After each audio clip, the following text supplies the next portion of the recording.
Global Immigration News by Irfan. My name is Irfan Ashraf. Why Australian Immigration Department is capping migration and immigration of skilled workers, students, and why they are very tight in last 6 months and new laws are being introduced day by day. Even they need severe skilled migration. Even their organizations are clearly telling we are shortage of skilled people, and these capping especially on students and skilled migration are reducing our labor force, which is very necessary in our country. And now Australian department is clearly mentioning the reasons that they are capping Australian immigration workers and the students, and new laws only allowing specific need people, the genuine students, and especially the sponsorship employee work permits mean that if you have job in Australia in good company, that company will invite you and will give you job, rather than open work permits are going to be decreased. And Australian migration department is promoting only those companies who severely need the list of occupation in which they are not getting those skills in Australia, and they are getting those people from overseas countries. And employer sponsorship work permits are only main source of income in the country now currently.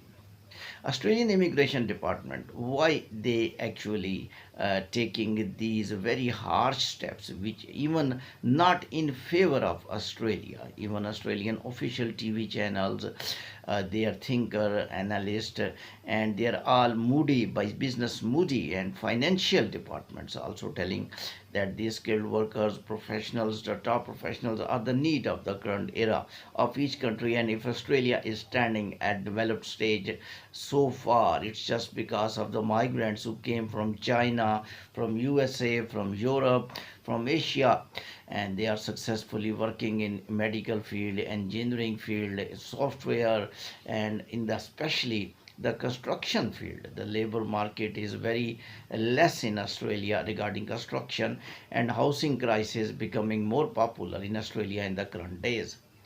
But now the actual reason came out. What was the actual reason due to which the all Australian migration department moving in one hand to cap these workers, to cap the students, and giving refusal so many students these days as well.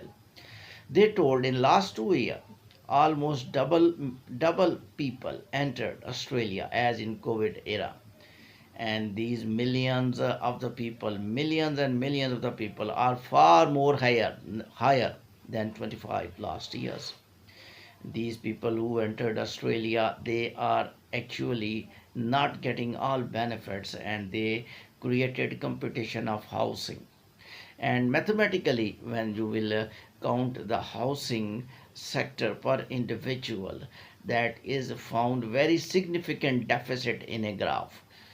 This deficit in a graph clearly mentioning that almost 25% population is without housing. In the coming years, these housing crisis becoming more significant.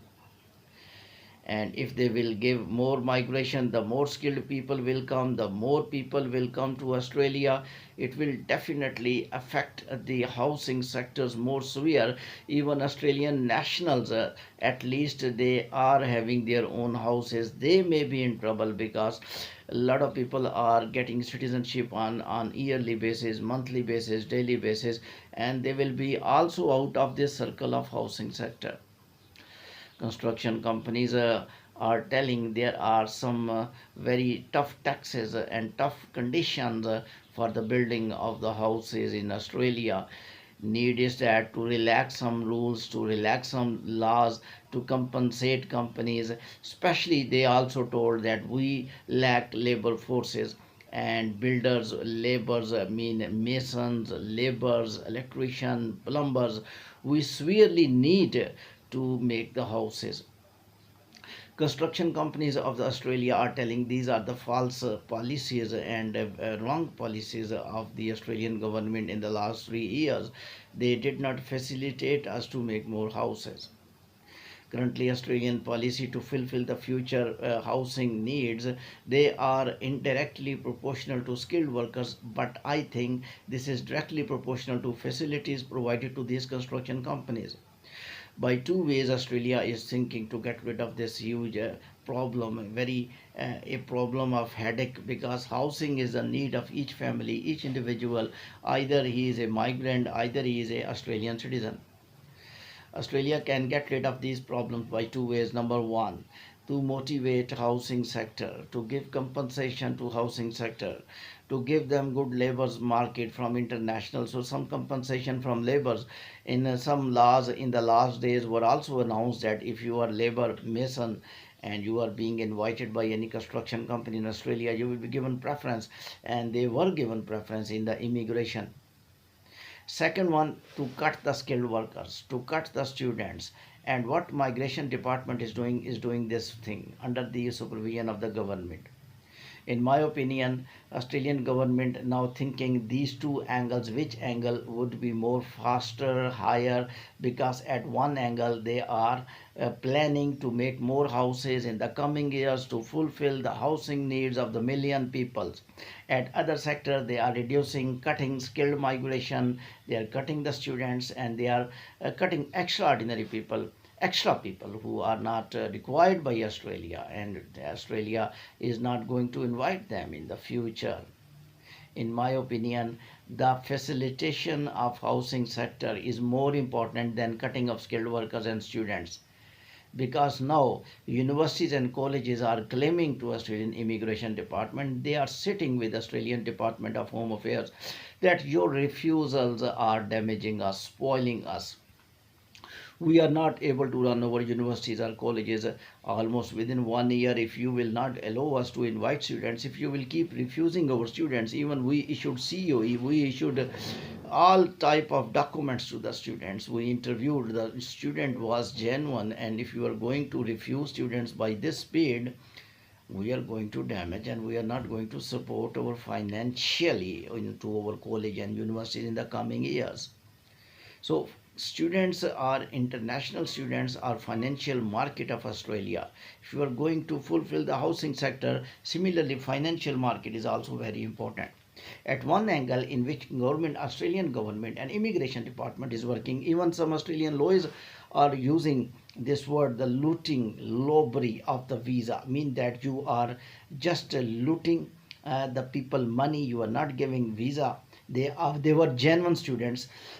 You were not given. So robbery of the visa mean that some students are very genuine, they deserve the visas, they were not given visas. It means there was special instruction from Australian government to give limited number of the visas. It was not actually the genuine or non-genuine based visas. There were some limits, threshold levels. When threshold level achieved, the visa officers don't give visas.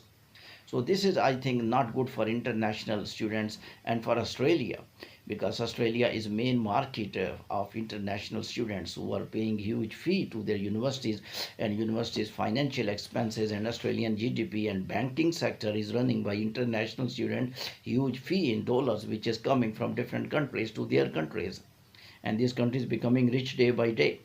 Second one, the skilled workers are the need of the era. Even construction companies are telling if these workers will not come, how do we will build houses? And they need two things. Number one, the workers of international labor market, which they are going to invite their compensation in their immigration laws. And second one, they need the laws the Australian government is making for housing and taxes, and little their approval of the houses little a bit easier. Very tight conditions are not allowing construction companies to build more houses. Australia is now in emergency in housing crisis, like Canada and United Kingdom. I think substantial steps must be taken. Stopping skilled workers, stopping students is not the solution. They may damage more financially, because these are the main sources of financial input in Australia. Keep watching World Immigration News by Irfan.